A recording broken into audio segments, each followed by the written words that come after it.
23. O best of Bharatas, I shall now explain to you the different times at which, passing away from this world, the yogi does or does not come back. The unalloyed devotees of the Supreme Lord, who are totally surrendered souls, do not care when they leave their bodies or by what method. They leave everything in Krishna's hands and so easily and happily return to Godhead. But those who are not unalloyed devotees and who depend instead on such methods of spiritual realization as Karma Yoga, Janana Yoga, and Hatha Yoga must leave the body at a suitable time and thereby be assured whether or not they will return to the world of birth and death. If the yogi is perfect, he can select the time and situation for leaving this material world. But if he is not so expert, his success depends on accidentally passing away at a certain suitable time.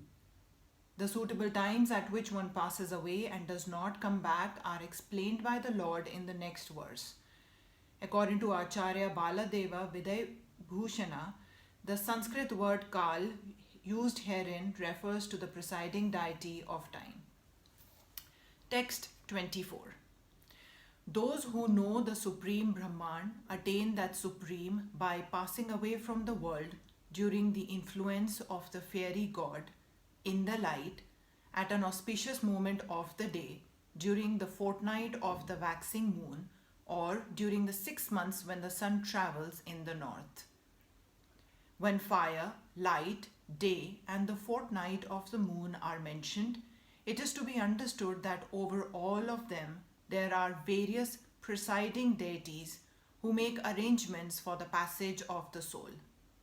At the time of death, the mind carries one on the path to a new life. If one leaves the body at a time designated above, either accidentally or by arrangement, it is possible for him to attain the impersonal Brahma Jyoti. Mystics who are advanced in yoga practice can arrange the time and place to leave the body. Others have no control. If by accident they leave at an auspicious moment, then they will not return to the cycle of birth and death, but otherwise there is every possibility that they will have to return. However, for the pure devotee in Krishna consciousness, there is no fear of returning, whether he leaves the body at an auspicious or inauspicious moment by accident or arrangement.